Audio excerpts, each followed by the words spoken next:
Hello. In the past few videos we've looked at microphones that the BBC used, and we've had a spin through some of them, and I thought it would be interesting if I could locate some images of the typical mainstream BBC studios, old and new, and we'd recreate the sort of sound that we're likely to get from the various microphones.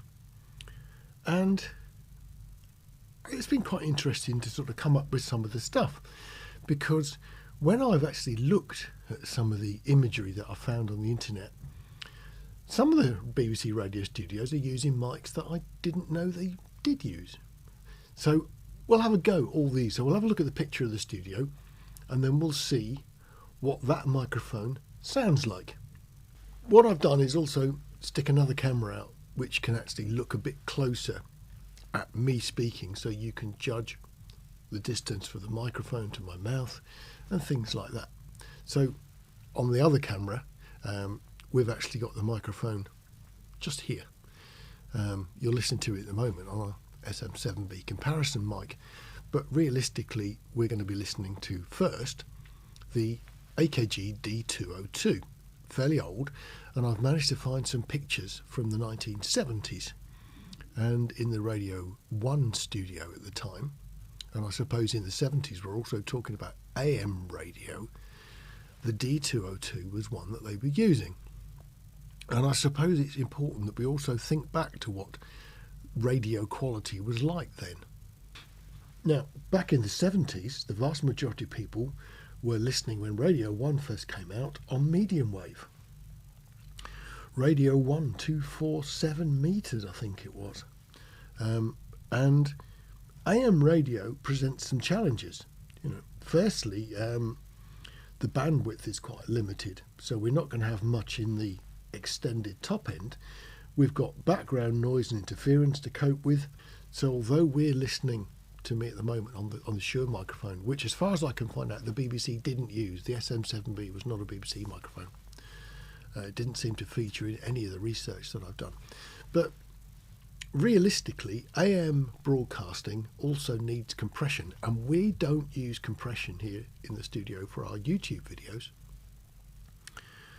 But I think what we might need to do is revisit that idea and add some compression to see the sort of results that we get once we start squishing the microphone signal a little bit.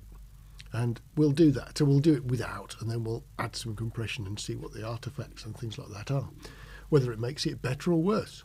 And again, it's a blind test. I'm recording it straight off, and I've not tried it in advance, so I don't know what the results are going to be.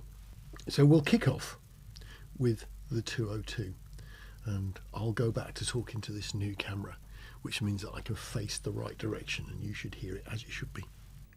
So here we go. We're now recording onto the AKG 202, which is just in front of me here. I'm not going to go too close.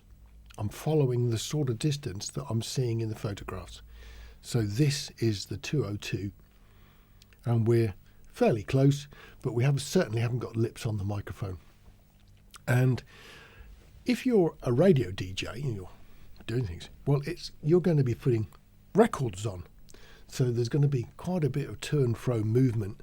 You're probably going to be turning your face all the way round, so you won't necessarily always be looking at the microphone. I mean, they're playing music, they're getting the jingles ready, they're doing the stuff, they're probably reading bits off scripts, and so that's all important stuff. So I'm attempting to mimic the actual changes that people would do when they're speaking. So I think that should work reasonably well. So now we've got an idea what the 202 sounds like uncompressed. So now what I'm going to do is stick in the first compression example, and the compression is going to begin here. So now what's actually happened is we've got some modest compression, and I'll put the actual details up on the screen so you can see what they are. But what we're doing now is we're limiting the dynamic range, and we're making sure that the quieter bits are louder. We're making sure that the loud bits are not too loud, because basically I'm speaking in the same sort of level voice. So what I'll do is I'll start to speak a bit more pronounced maybe as if someone would do if they were trying to sort of speak in sort of shouting style. You obviously can't shout on the radio, but you can talk like you're shouting. So maybe that will work. Also, listen to things like, I've got a bit of a cold, so I'm sniffing. That's sniffing. Maybe a bit of a cough, all that sort of stuff. But it does have an impact on what happens in the compression. So you probably discover that with compression on, any breath noises as I'm breathing in are going to be made worse. And I don't know yet how over the top that's going to be. I mean, it could be horrible. I mean, I really don't know yet, so we'll try. But this is what the D202 sounds like at a medium compression setting. Now, if we now switch to a more vigorous compression setting, well, I don't know whether it's going to be bad. I don't like the sound of heavy compression. But I think back in the medium wave days, especially because at that time lots of people were listening while they're driving. I mean, one of the complaints that happened about Radio 3 on sort of medium wave, long wave and all the old HF broadcast brands was that, of course, there's usually noise from the car, there's noise from interference, there's noise from everywhere. And so if you're playing classical music on medium wave or long wave, that's a bit dodgy because classical music goes from very loud to very quiet. And I guess Radio 3, if they tried to transmit the quiet bits and you're in a car and it's noisy, you're just not going to hear them, are you? So that's the third level of compression. So we've got we've got no compression, modest compression and heavier compression. And you can have a listen and see what you think is acceptable. I don't think many people seem to use it on YouTube podcasts, not that I've ever noticed. Most people now are using sound systems to listen on, headphones, headsets, speakers that are pretty decent. So I'm not sure that we need heavy levels of compression, and I dare say YouTube adds a bit anyway on its own without you knowing about it.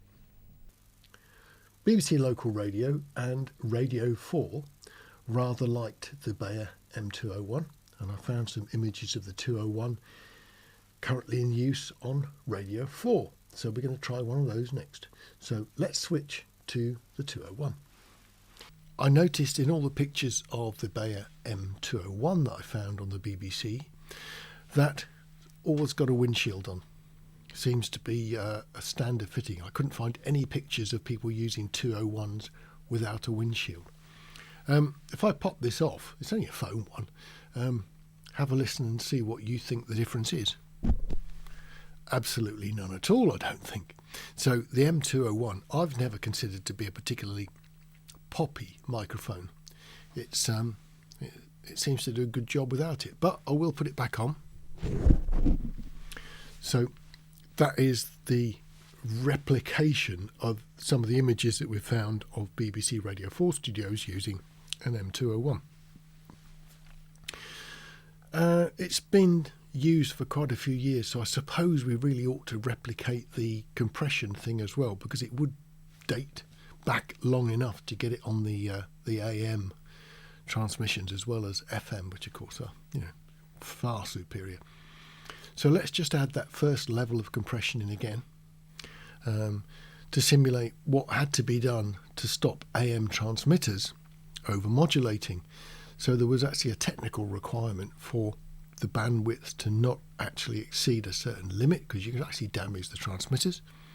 So that plus the less than perfect listening conditions, is that a nice way to put it, mean that AM transmission definitely had to be band limited and then dynamic limited, or it just misbehaved and sounded pretty dreadful. And the other thing, of course, is you would actually lose the quiet bits. They would just disappear. Nobody would actually hear them at home.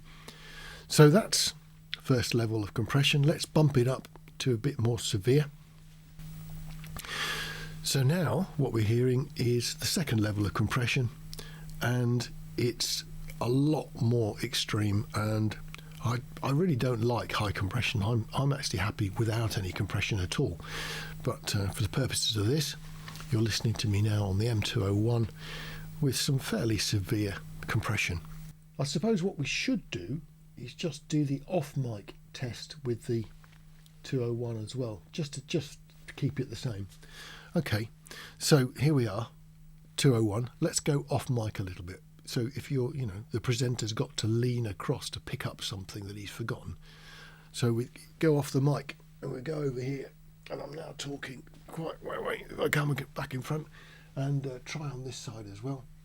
So that's the off test mic of the 201 without any compression, just so you could hear exactly what it was. The next microphone was a bit of a surprise, to be honest. I suddenly discovered that both Radio 4 and Radio 3 seemed to be rather keen on AKG 414s in a radio studio, and I wasn't aware that the BBC had changed their tack and were using 414s. It's very strange how Radio 1, Radio 2, Radio 3 and Radio 4 tend to use different products in the studios. But it's quite clear from the number of photographs available that Radio 3 and 4 are quite happy with AKG C414s. They look like the XLS versions, but that was difficult to tell. So now we're using the 414, and the 414s all seem to have foam windshields. In actual fact, I couldn't find any modern pictures of the BBC not using foam windshields, especially the big ones on other microphones as well. So I've popped a foam windshield on this 414, and I'm now talking in my normal volume into it. It's a much hotter microphone as well, so the preamp gain has gone down quite a bit. But the 414 is a favourite of mine anyway. I just hadn't really thought of using it for speech. So that's what we're listening to now, the 414. This seems to be a sort of product of the new generation of the BBC. So seems like quite a sensible microphone to use. So let's now try it with some compression. We probably don't need to use the compression for the 414s and the modern radio because they weren't using 414s when we were doing old analogue medium wave radio. But just to keep the system going, we'll apply the same thing. So here's the first setting. So we're using the first compression setting, which isn't particularly sort of drastic compression. It's just mild compression, and the details are on the screen so you can see what the settings actually are. But we're using it, and that's what the 414 sounds like with the normal compression setting, should we say. So let's go to the extreme setting. I'm not sure we're going to really find a usable sort of compression setting that high, but just to give you an idea what it does sound like on a very clean microphone, you can now have a look at that as well. So I think that's okay. So let's get rid of the compression, go back to clean. So now we're back on its standard setting. It's probably worth just trying going off microphone on it, just to make sure that we've sort of considered how off-axis sounds on the different mics. So let's go this way. So this is the 414. As soon as you go off axis on a 414, it does sort of develop that slightly boxy sound. And I think the same thing will happen on the other side. I've gone off on the other side. So here we're off at the other side. So what do you reckon? I think off-axis 414s do sort of exhibit that strange coloration that they have. But Radio 3 and Radio 4 are very happy using AKG 414s. So let's move on to the last mic in this particular test. When you look through the available pictures from the BBC, it's quite clear that the other microphone that makes an appearance in all four of the radio channels, 1, 2, 3 and 4, is the Neumann 87. They all seem to be black ones as well. Didn't see any silver ones. I'm sure there must be some silver ones, but they are all black. So let's go from the SM7B to the Neumann. Right, okay, so now this time we're on the 87, and again it's fitted with the windshield. Now I've assumed, like I did on the 414, that all the 87s are set to cardioid, so that's what I've put this one on. Does appear to be picking up the fan noise from this though, which is a bit annoying. I wasn't sort of prepared for that, but at least we know it does actually hear that sort of stuff. The 414, interestingly, didn't pick up that fan noise anywhere near so much, which is interesting. Don't know why that would be. But the 87 certainly hears the fan. It can hear my neighbours next door as well. That's another story. Right, okay, so let's now try the 87 with the compression. So here's the medium setting of compression. So I'm not sure why the BBC made the change to Neumann 87s. Certainly on the Radio 1 pictures, they had gone to Neumann 87s before the others. I did find a few pictures actually of what looked like 103s, but it's difficult to say with the foam on because you can't really see what's underneath it. But the shape looked very similar to TLM 103s, so I'm guessing that's probably they're using those too. Okay, let's take the medium compression and just do a quick burst on the high compression. So I guess you could squish a Neumann 87 this badly, but I'm just not really sure why you want to do it. But it would be perfectly possible if you needed to get that sort of voice over the top of something noisy. But I guess in most sort of circumstances, the radio studios nowadays are pretty quiet, aren't they? Back to normal now, hang on. Right, so we'll do a little bit of an off-axis on this Neumann and see what the differences are. Hang on a minute, here we go. So let's go across to one side. So this is me off, and you can start to hear the change in the sort of tone of my voice as I come across. Back to the middle, and if I go across to this side of the studio, well, 1, 2, 3, 4, 5, and it sort of perks down, doesn't it? So I don't really know what my preference is going to be now, because I've not actually used this combination of microphones before. So in this studio, I really don't know what they'll sound like. But we've gone through the 87, we've gone through the M201, we've tried the 414, and of course the SM7B that we're sort of not including in this test, but it's there for comparison purposes. So we've used sort of microphones that are fairly common with the BBC, but of course used outside the BBC too. And no doubt there'll be plenty more mics that get a bit of a chance to do some radio stuff or podcasting or whatever it is. But at least now you can say you've heard the differences. So that's today's video. Microphones for the BBC. Why do they sound different? And are they better than the elderly 202 that we had back in the 1970s and started the video today with?